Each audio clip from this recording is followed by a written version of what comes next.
Hola, ¿qué tal? Buenas noches. Bueno, muchísimas gracias por acompañar a Lucía durante esta charla.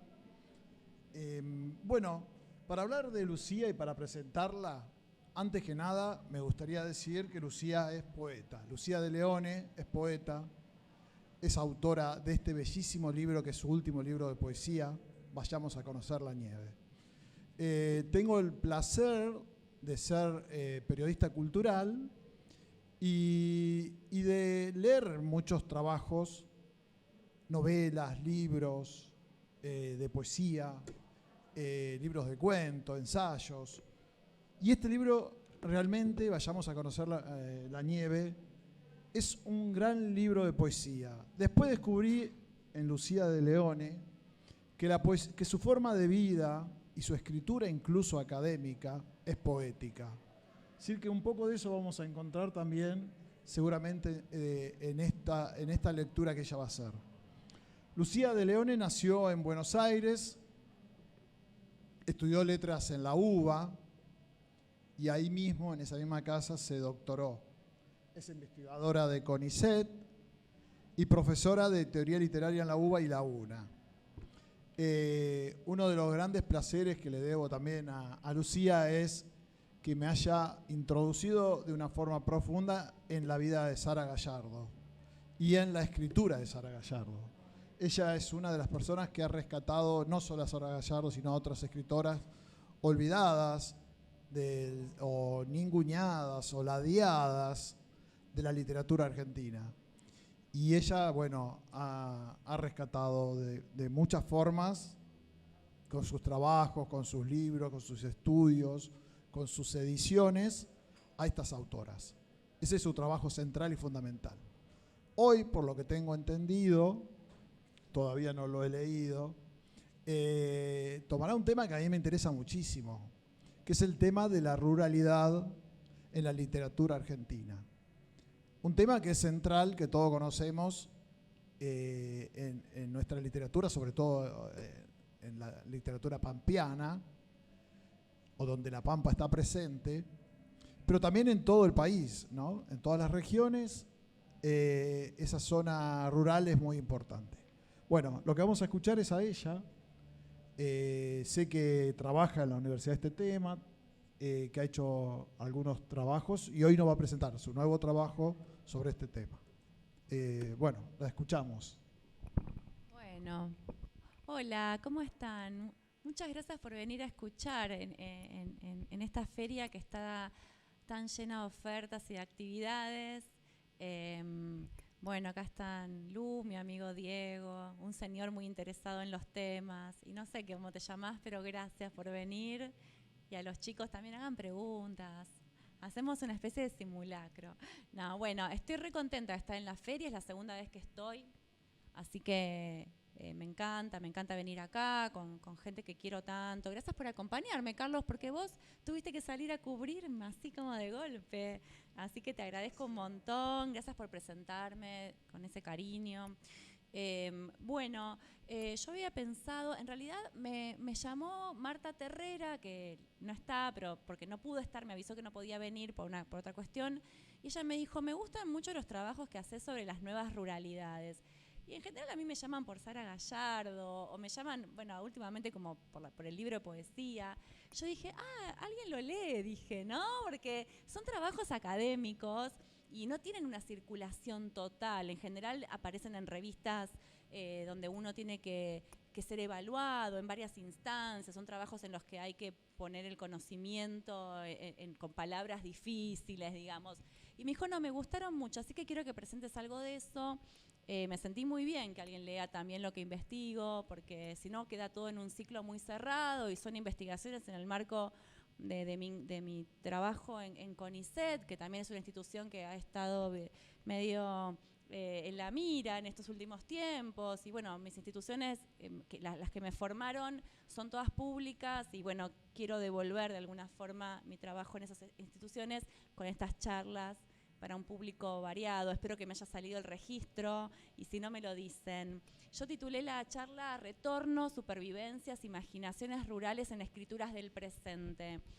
Porque vengo notando hace un tiempo, bastante extenso, por lo menos por fechar arbitrariamente, más o menos con el cambio de milenio, que se produce en la cultura argentina una especie de revival del espacio rural. El espacio rural, entendido en términos amplios, estamos en un territorio nacional donde lo rural tiene múltiples formas. La mesa anterior fue una mesa en la que se conversó sobre esos, por ejemplo, sobre la región del noroeste, que pareciera que no integra la literatura nacional, ¿no? Entonces, en estas discusiones sobre cierto federalismo, cómo pensar el territorio nacional hoy que no sea a través de límites tan geopolíticos como sería la región o la provincia, pensaba que la imaginación que tanto tiene que ver con lo literario, que la construye la literatura, nos permitía trazar otras líneas de los espacios tan codificados en la literatura. Yo trabajo en literatura y La Pampa es justamente eso. ¿Qué es La Pampa? ¿Es la provincia de La Pampa? Es una región, la llanura pampeana, ¿no? ¿Dónde empieza? ¿Dónde termina La Pampa? Bueno, ya Lucio Mansilla, en una excursión a los indios ranqueles, que supongo que lo conocen y si no, léanlo porque es espectacular, es espectacular. Yo le hago propaganda a Lucio Mansilla. ¿A vos te encanta también Mansilla o no? Vos tenés miedo que yo me caiga, pero te puedo asegurar que no me voy a caer. Soy bien gauchita y no me voy a caer.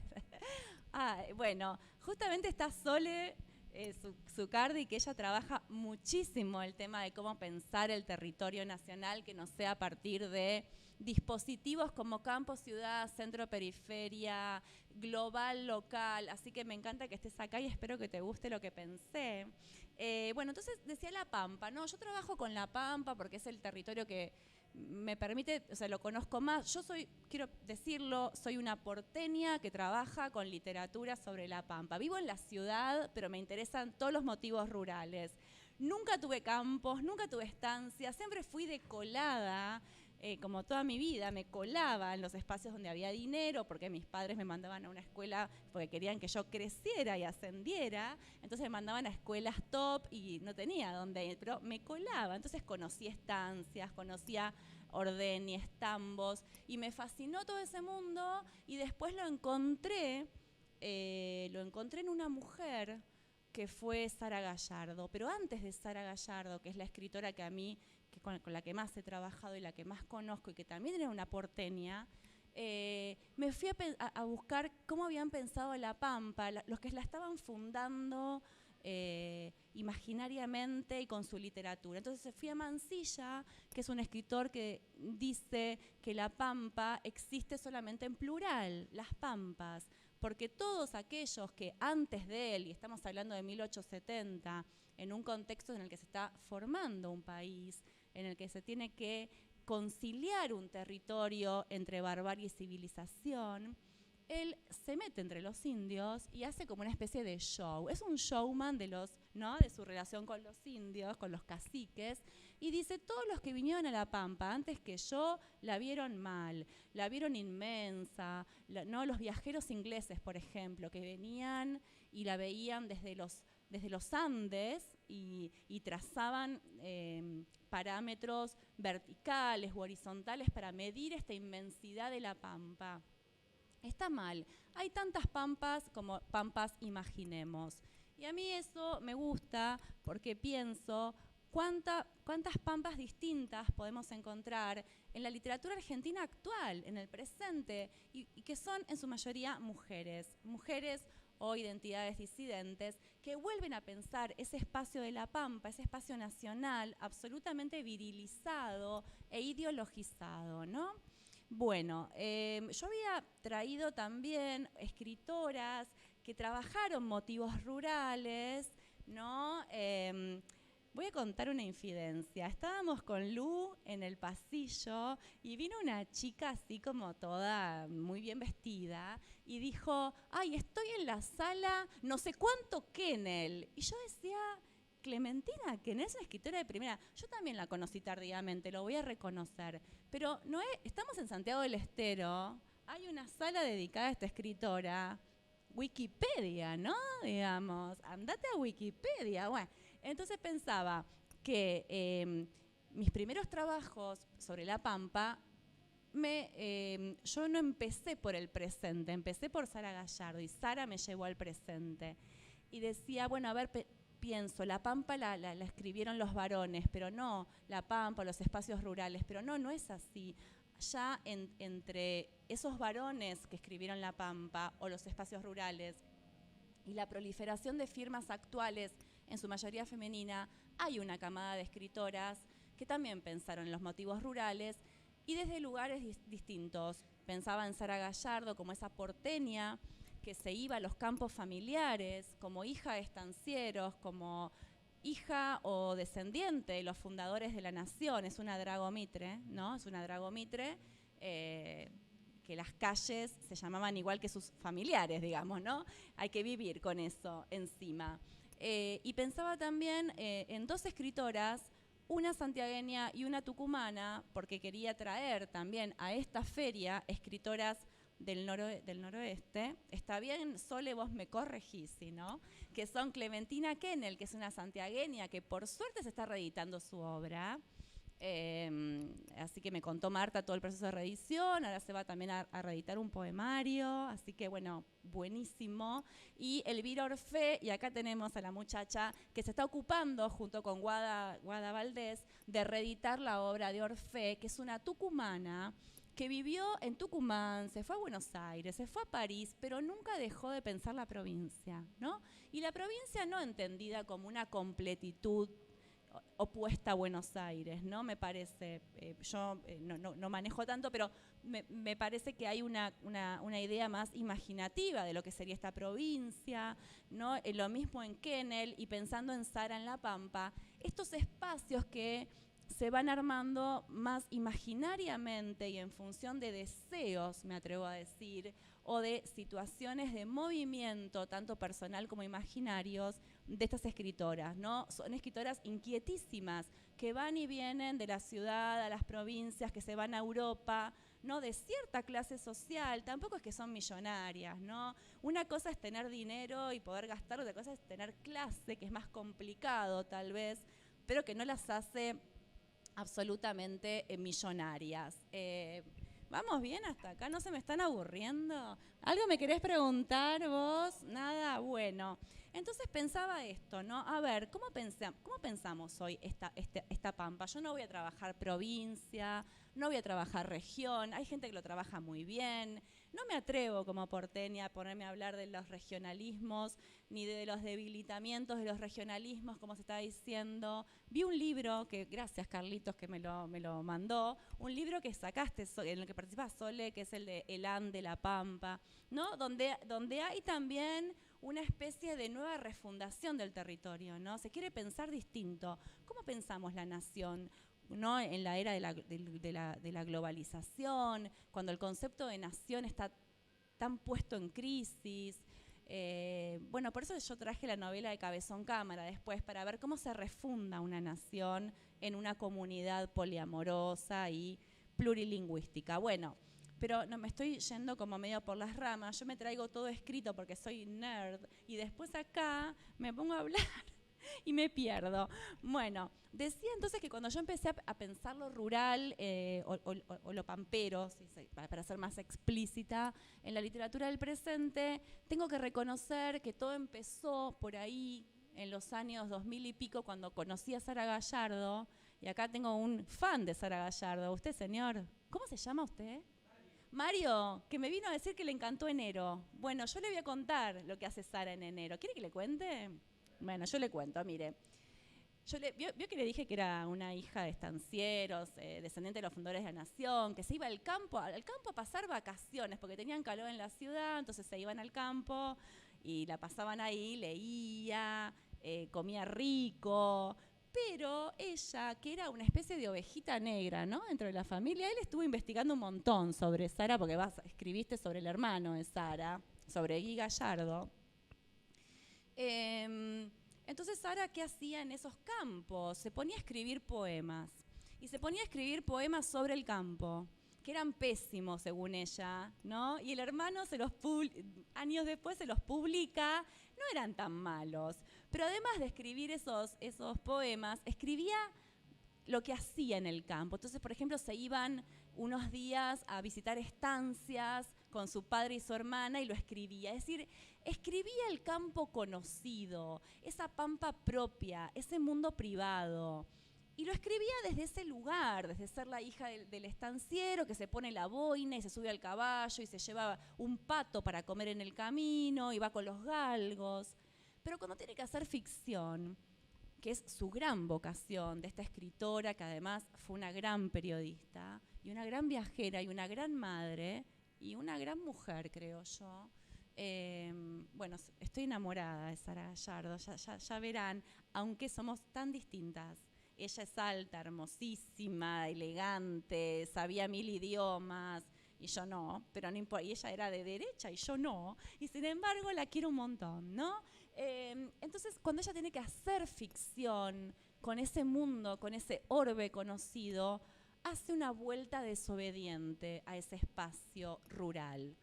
¿Qué hace entonces? Escribe, por ejemplo, Enero, que es su primera novela, y para escribir Enero tiene que volver ajeno lo propio, tiene que hacer de ese campo propio el campo de los otros. Y ese campo del otro es el campo de Nefer, que es una puestera, una hija de puestero de 16 años, que apenas sabe leer y escribir, que es flaquita, que no es nada linda, que trabaja a las 4 de la mañana en el tambo y se va a la escuela, que tiene una madre que es más opresiva que el calor de ese campo. ¿Y cómo cuenta? Bueno, cuenta, entonces el campo, lo feminiza el campo, podríamos decir, da vuelta a la historia porque hace hablar a la distinta a ella, en la que se parece solo porque es mujer y hasta ahí nomás, pero es una desposeída, es una ciudadanía vulnerada históricamente, y la hace hablar. Y la hace hablar ¿por qué? Porque ¿qué se va a contar en el campo? Estamos en 1958. Está por llegar el boom literario, las nuevas formas, está escribiendo Manuel Puig en la Argentina, y ella vuelve al campo y no puede hacer una vuelta así nomás al campo. Y ella lo hace, ella hace una revuelta en el campo, ¿no? Por no decir una revolución, que es una palabra masculina y nos conduce a otros momentos, aunque ya estaba por estar la revolución cubana, ¿no? Que estaba ahí en la mira y en la que ella forma parte, después les voy a contar cómo.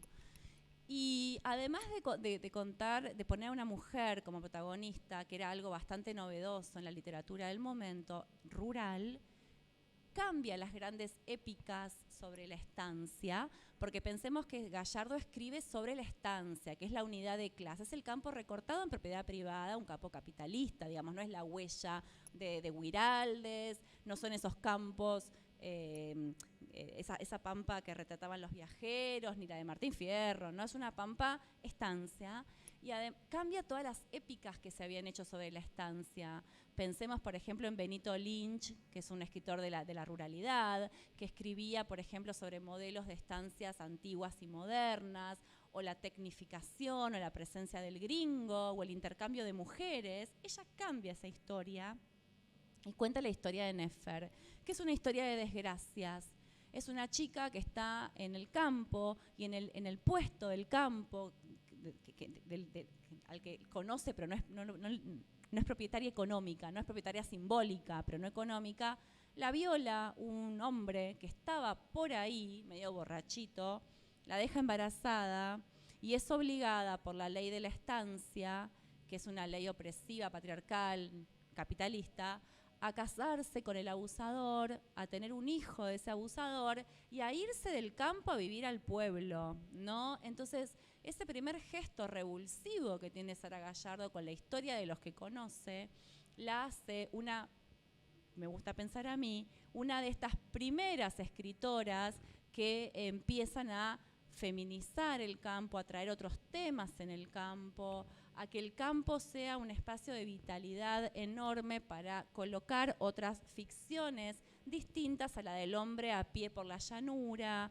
a la del trote fuerte de los caballos, ¿no? A las narrativas de colonización que hubo sobre el espacio. Ya no hay que apropiarse del campo, ya no hay que separar entre indios y blancos, ya todo eso está resuelto cuando se escribe en estos campos, ¿no?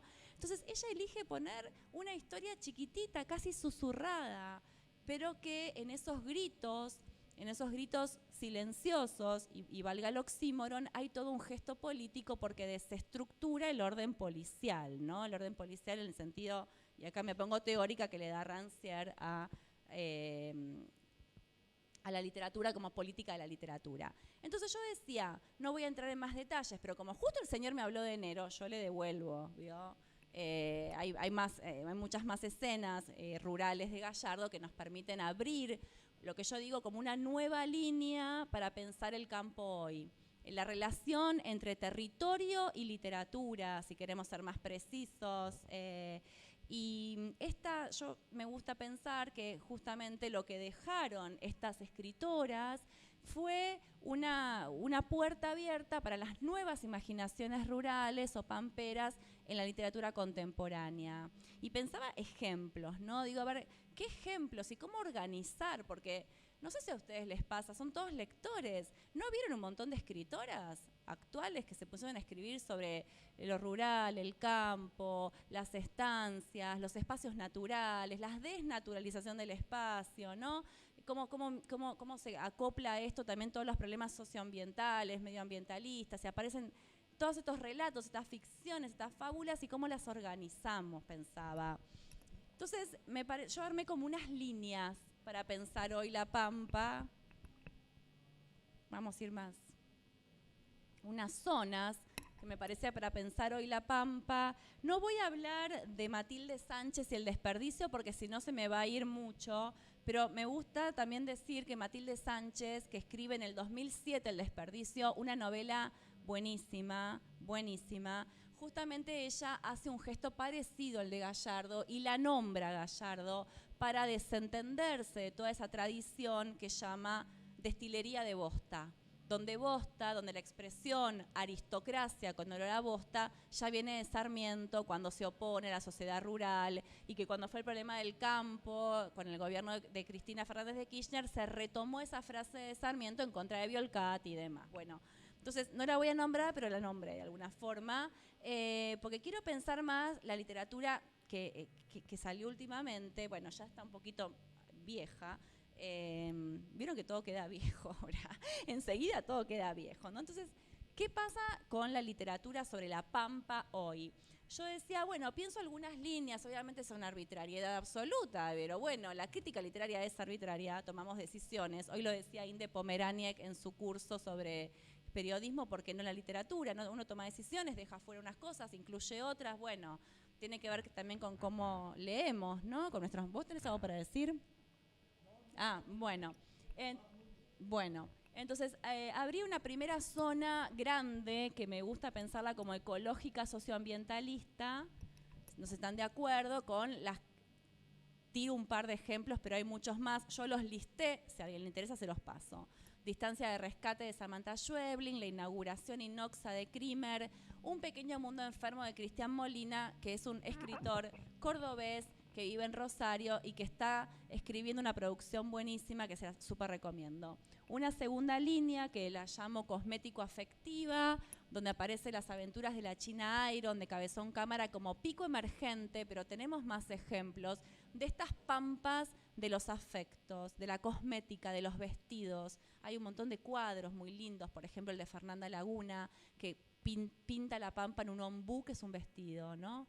Bueno, una tercera línea que, no sé llamarla así porque me parece que es gancho, pero no sé si está bien el concepto porque no me gusta la idea de la distopía, pero bueno, una línea distópica o ficciones del final también, que son esos textos como Sueñan los gauchoides con ñandúes eléctricos de Michelle Nieva, donde justamente se reescribe la pampa en términos casi diría de ciencia ficción, ¿no? Aparecen los gauchoides, que serían como los androides gauchos a los que le pasa de todo en la pampa, les pasa de todo, cosas feas, y se acaba el mundo, ¿no?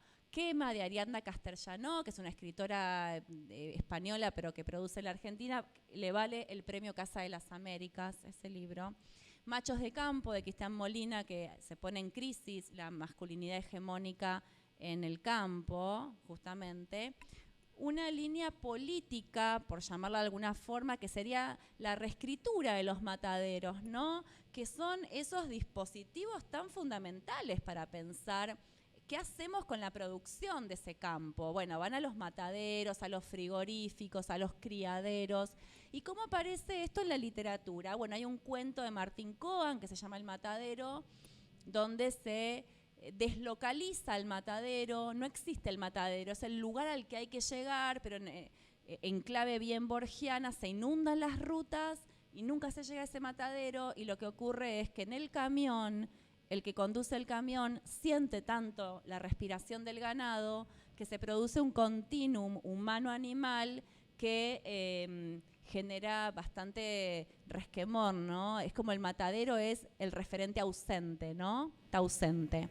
Nación Vacuna, de Fernanda García Lao, donde se refunda la nación también a través de una selección femenina de mujeres aptas para ser nación, para ser patria, en el clásico Cadáver exquisito de Agustina Basterrica, y creo que se puede incluir a Bella, también de Gabriela Cabezón Cámara, donde se narra a la nueva cautiva del siglo XXI, que es la secuestrada por la red de trata, a la que se somete a características concentracionarias y con lógicas parecidas a las del matadero, ¿no? Y la última, me mandé un montón de líneas, pero no las voy a desarrollar todas, voy a quedarme con una o dos, ahora vemos.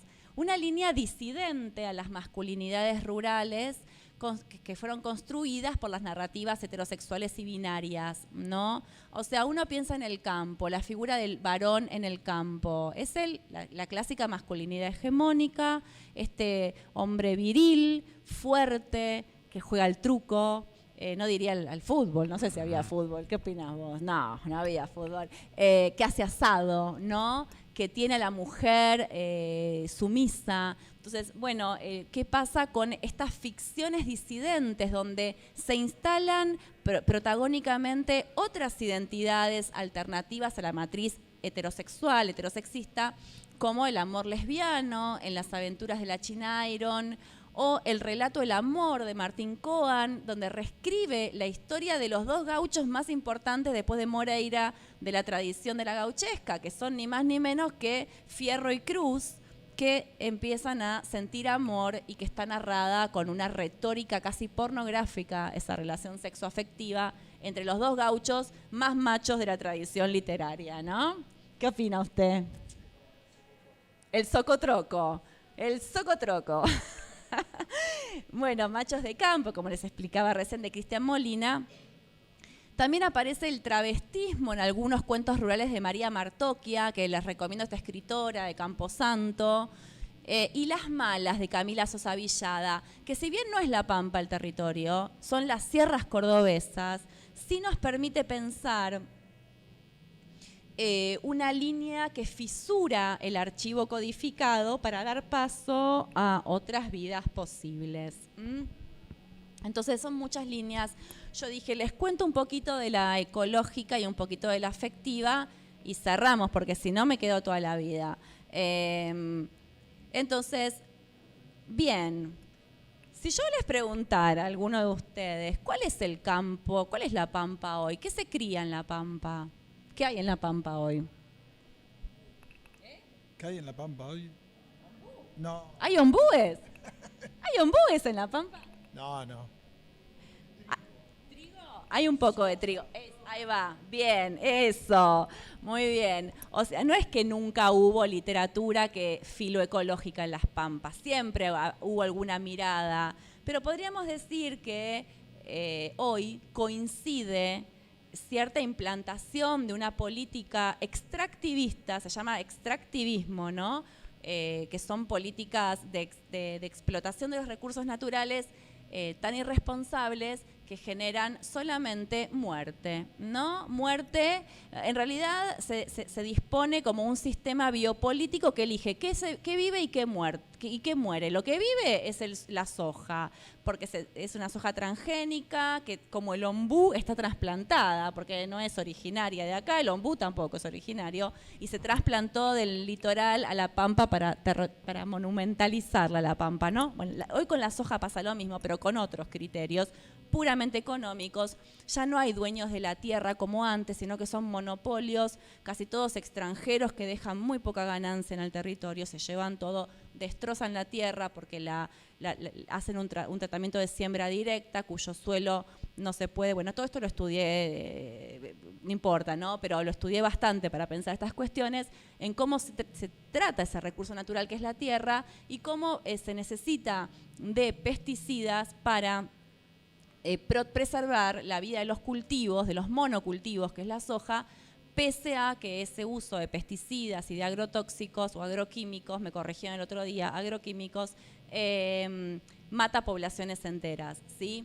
Entonces, traje como ejemplos, traje primero el de Cristian Molina, que es Un pequeño mundo enfermo, que es un poemario muy lindo, donde traigo esto porque seguramente a Creamer la puedan leer, Marina Creamer tiene Noxa o tiene La inauguración, la pueden leer. Estos textos circulan menos, me parecía lindo traerles algo también novedoso, sin dejar de nombrar lo otro, ¿no? Pero fíjense cómo empieza este poemario, que viene con una foto de una cerealera, que es una foto que toma el autor en Leones, de donde él es oriundo, que es un pueblo que vive absolutamente de la soja. Y Cristian Molina, este escritor, además de escribir este libro, hizo toda una militancia contra el intendente de Leones, donde le mandaba cartas en las que le metía en el sobre los paquetes del remedio del salbutamol, ¿no? Le metía eso, le metía pedazos como se rayaba la piel y le metía como la piel llena de alergias, ¿no? ¿Por qué? Porque justamente ese pueblo lo que tiene es que, así como vive de la soja, porque todos los trabajadores viven de la soja, se mueren, pero poblaciones enteras, familias enteras muertas de leucemia, digamos, ¿no? Por estos pesticidas que él me contaba que tienen una prolongación en el aire larguísima, o sea, si se pone el pesticida acá, puede llegar no sé a dónde.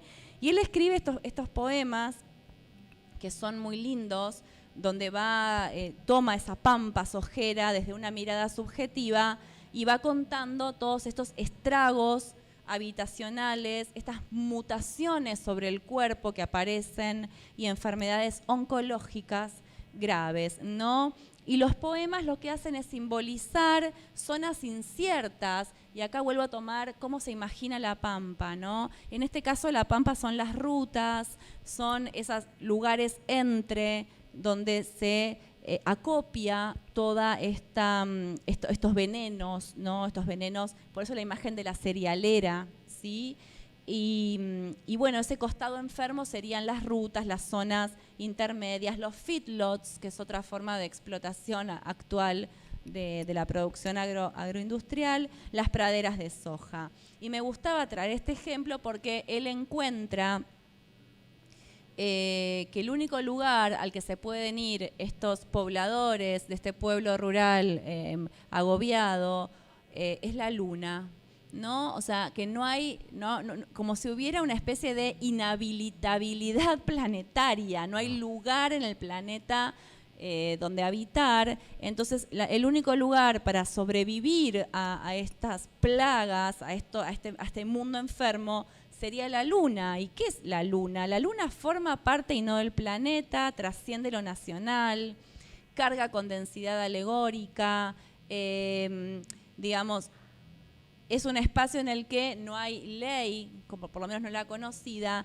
y lo que él quiere decir además es que en la luna no habría tampoco distribuciones identitarias heterosexistas, porque Molina lo que hace es trabajar el espacio rural contaminado con las identidades disidentes. Algo así como que él una vez me dijo, yo quiero putizar el campo, ¿no? Si Gallardo lo feminizaba, lo están empezando a putizar, a queerizar, también usan la palabra queerizar. Y después, bueno, el ejemplo que tengo que traer sí o sí es Distancia de Rescate, ¿no? ¿Usted leyó Distancia de Rescate? Sí. ¿La leyeron por ahí? ¿Sí? ¿Usted, señor, la leyó? Se la recomiendo, ¿no? ¿Usted, Diego? Bueno, es una novela, en realidad es una nouvelle, es un género raro. Fue un cuento y después le hicieron novela por cuestiones comerciales. pero Samantha Schweblin lo cuenta sin ningún problema, donde se narra una fábula de muerte también a través de un envenenamiento. Se trata de un matrimonio que se va al campo weekend, ¿no? A este campo que es para las vacaciones, que es una ahí nomás de la ciudad, que está también lleno de, para llegar a ese campo hay que atravesar estas rutas con estos paisajes que hicieron que el campo cambiara de signo. Uno va por la ruta 2 y no ve vacas. ¿Vio? Muy pocas. Menos vacas. Hay más soja. Bueno, están los feedlots también. ¿No viste feedlots? Bueno. Y hay algunas vaquitas. Yo menos. O sea, no mucho la ruta 2 porque soy marplatense, entonces como que... Sí. Hay algunas vaquitas, pero mucha soja. Mucha soja. Hay un poco de trigo también. Hay un poco de trigo. Y un ombú. Y dio un ombú. ¿Algo más? Bueno, yo ahí les traje unas citas textuales que no las voy a releer porque no tiene sentido, pero les cuento que esta pampa, que es ese ahí nomás de Buenos Aires al que se va de vacaciones, puede generar el asesinato, la muerte de un niño cuya madre pierde lo que se llama la distancia de rescate. La distancia de rescate es esa línea imaginaria entre el vientre de la madre y el niño después de haberlo parido, ¿no? Es esa distancia justa para que al chico no le pase nada. ¿Qué pasa en esta novela, en este campo totalmente sojizado, lleno de glifosato por todos lados? El nene se va a jugar, corre un caballo, la madre no llega a alcanzarlo y se envenena con el agua. Ni más ni menos que el agua, que es el recurso natural imperativo para la vida, que escasea en el mundo, hablo del agua dulce, y que hace muchos años viene siendo objeto de debate en las leyes de humedales, en las leyes, digamos, que se están tratando de... O sea, hay todo un trabajo desde la literatura y la cultura apoyando, ¿no?, las movidas medioambientalistas, poblaciones enteras que han, como Mendoza, por ejemplo, que han dejado hasta de ir a la escuela de ir a la escuela y de ir a los trabajos para luchar para que no le saquen el agua, ¿no? El agua que la quieren domesticar, le quieren cambiar el curso, bueno, ¿no?, para hacerla más rentable económicamente y dejar sin agua a poblaciones enteras. Entonces no me parece casual que Schweblin elija que el veneno que le entre a David sea a través del agua, esa agua que está contaminada con las partículas de glifosato. Y ahí, bueno, ella aprovecha, es una escritora y le mete a la trama un componente fantástico, porque si no quedaría como una especie de fábulas ecológica, podríamos decir, pero no. Escribe una novela sofisticada en términos de procedimientos, es una novela recursiva con muchas historias donde aparecen personajes entrecruzados, pero lo que pasa es que el envenenamiento de David produce también una relectura de cómo pensar las maternidades hoy, ¿no? Que es un tema que también en Schweblin aparece en los cuentos. O sea, estas malas madres, digamos, estas imágenes femeninas como madres que no siguen los relatos o las narrativas de la madre ideal, que sería esta madre que acepta, abnegada, ¿no?, que acepta cualquier cosa. Entonces, cuando el chico se envenena y cambia de cuerpo, tienen que ir a una curandera porque los médicos no llegan, este chico se deforma, contesta mal, hace cosas raras y la madre, ya me tengo que ir, no, ni la mitad, dije todavía. Bueno, se van a quedar con las ganas. ¿Qué hacemos? ¡Qué lástima! Bueno, no importa, voy a hacer rapidito. Entonces, esta madre, mañana sigo, me faltó todo cabezón cámara. Bueno, esta madre que no soporta a este hijo y se cuela una imagen de maternidad muy interesante para pensar hoy las nuevas maternidades, ¿no? Estas madres que no se aguantan a estos hijos que son monstruosos. Pasan los cuentos de Schweblin con la hija que se quiere comer pájaros vivos, o en La Estepa, el cuento ese donde va a cazar animales porque prefiere tener un animal a un hijo y termina siendo un monstruo. O, por ejemplo, el cuento este que se llama Conservas, donde la protagonista da vuelta a su embarazo porque se embaraza justo cuando tiene que hacer la tesis de doctorado y dice, ni loca, tengo un hijo ahora, entonces recurre a medicinas que le permitan rebobinar su embarazo y termina vomitando lo que sería una especie de aborto extraño por la boca y conserva, para no matarlo, conserva en un frasquito en el freezer a ese futuro bebé al que ya hasta le pusieron nombre. Bueno, y esto de la línea ecológica, tengo un montón de cosas que decir, bueno, nada, no tengo tiempo, pero quiero decir algo sobre la pampa cosmética, que es la de Gaby Cabezón Cámara, porque es una imagen súper potente para pensar hoy la pampa, que tiene que ver justamente con lo que propone Gabriela Cabezón Cámara con las aventuras de la China Iron, una novela que también es muy conocida, que se las recomiendo si no la leyeron, donde podríamos decir que Cabezón Cámara reacomoda y moviliza el archivo rural de la gauchesca, ¿no? Para recuperar ficcionalmente en el siglo XXI una pampa cosmética y afectiva. ¿Qué hace ella, no? Ella lo que hace es acallar al gaucho del poema nacional, que era Fierro, que José Hernández le había dado en esa recuperación del sujeto vulnerado de la época, que era el gaucho. Ella hace la operación contraria, ¿no? Desgauchiza esa tradición, lo calla al gaucho, suspende el octosílabo, que es el verso de la gauchesca, y escribe una novela en primera persona, cuya primera persona es la China, la que no había tenido voz en la literatura, ni palabra escrita, ni voz, ni presencia, ni historia. Entonces, además le pone un nombre, ya no va a ser la China de Fierro, sino que va a ser Josephine en inglés. En inglés porque lo que ocurre en esta novela es que dos mujeres reocupan afectivamente la pampa. Ella y una inglesa en una carreta atraviesan la pampa, el espacio nacional, epítome nacional por excelencia, y la atraviesan de una manera diferente. Primero que no la atraviesan, la imagen de la pampa que traen no es la que se desertifica hacia el sur, la que se va haciendo pampa seca, sino que es la pampa que se va haciendo húmeda hacia el litoral. Digamos que trasladan la idea de la pampa hacia las aguas del litoral. Y ahí tenemos la imagen, ¿no? Que es un cuadro, es la tapa del libro, y es un cuadro de Florencia nunca me sale el apellido, Botkin, donde digamos, esa imagen sería el final de la novela al que llegan estas dos mujeres después de todo ese viaje por la pampa, donde la pampa no presenta peligros, es una pampa llena de sueños, de maravillas, de aventuras, de deseos, donde se descubre el amor, que el amor puede ser entre mujeres, ¿no? Como el de la China y la inglesa, donde los indios son amigables, plásticos, hermosos, coreográficos, huelen bien y se unen a esta caravana que van armando, donde no hay un orden productivo, que es el orden de la nación, sino que hay un tiempo que es el de los afectos, que es más intempestivo, que aparece de golpe y que va diseñando este curso sobre el territorio nacional.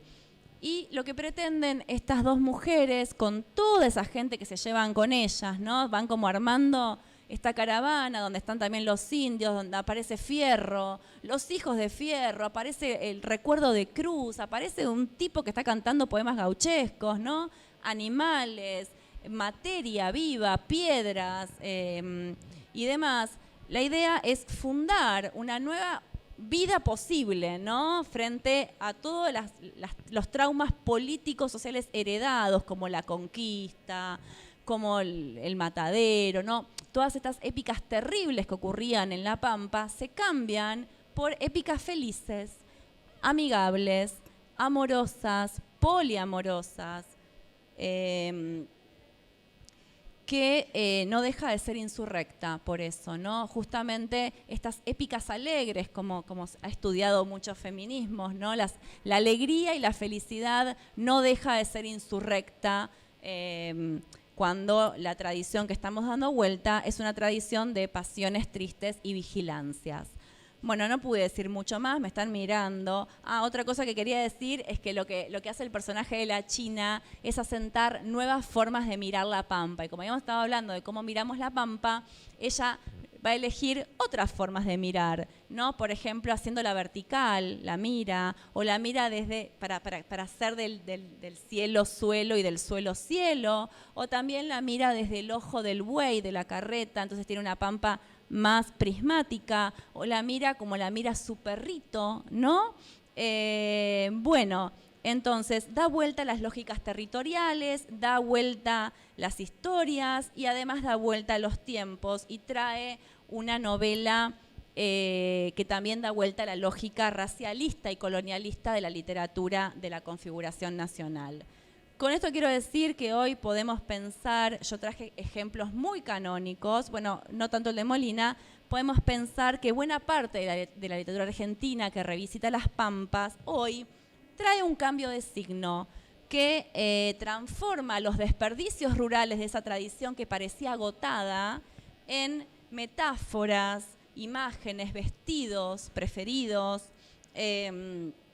y que estos libros, esto lo digo en el marco de la feria, me parece que construyen futuro, ¿no? Un poco lo que propone esta feria, y que siempre algo pasa o pasará cuando cerramos ese libro.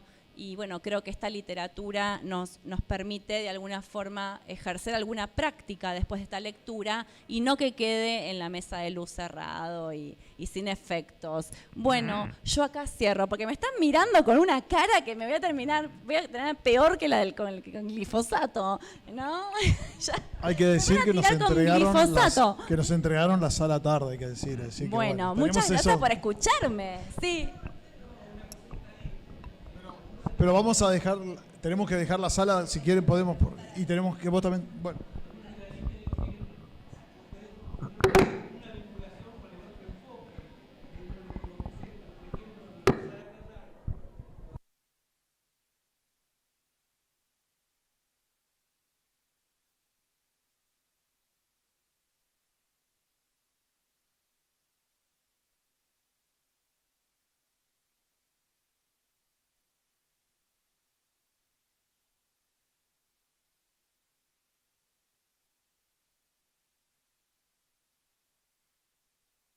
Tales sí, pero pensá que está contando la historia de las puesteras de la historia nacional, ¿no? Estas puesteras a las que los patrones las violaban, el trabajador la violaba, que no tenían un destino. Pero sí, en términos ambientales sí, sí. Hay un tambo, sí.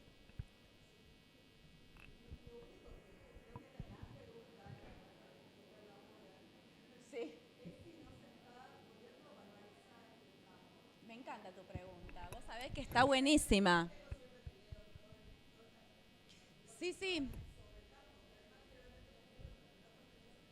Estoy muy de acuerdo, es una pregunta que yo me hice cuando leí El desperdicio de Matilde Sánchez, donde el retorno al campo, que es previo al de la sojización extrema, es el campo de la post-crisis 2001, este personaje que retorna al campo, y ella dice, es un campo que está lleno de homeless, de basura, de containers, ¿no? Y dice, está lleno de barbarie, ¿no? Entonces, habría que pensar ahí, desde ese lugar, que ella lo dice en la propia novela, ¿qué tipo de barbarización del campo ocurre? Y si es la palabra para usar, ¿no?